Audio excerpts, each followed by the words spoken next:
Well, when you start talking about tariffs, I mean, we've been through this before. It's like first time as fast, second time as fast. All the media seems to be incredible denial.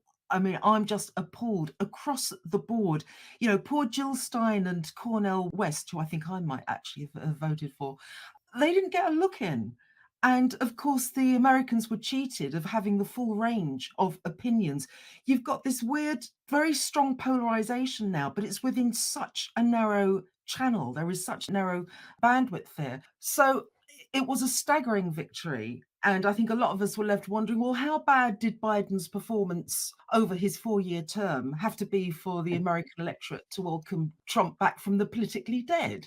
You know, like every screen monster, we thought he'd been killed off in the final reel of the original movie. Yet here he is back again with his tiny hands on the levers of power, and 4 more years of this. So I'm calling this the sequel, Interesting Times 2, and this time it's personal. I think a lot of people are going to be extremely nervous that he's back in power. So for everyone wondering how the heck did this happen, you could say, well, it's the economy, stupid, to use a very, very worn cliche. So there's no excuse in not knowing this, but it's all the other issues as well. I mean, of course, Roe v. Wade was important, but in 4 years, what moves did Biden and Kamala make to actually reverse that? It just seemed to be getting worse and worse. So Americans obviously aren't feeling the economy is doing any better under Biden, unlike what we've been told. You know, I've been watching a whole load of stuff on the American media and they're saying, oh, but he's done this, he's done that. It's just so much better.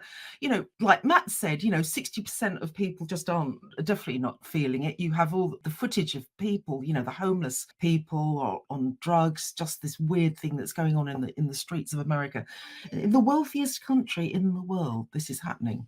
So on top of that, they're seeing billions of tax dollars being sent to the bottomless pit of war, the chief beneficiary being the military industrial complex war machine. They're seeing the suffering of the civilian population in Gaza and the prospect of another endless war, possibly engulfing the whole of the Middle East. They see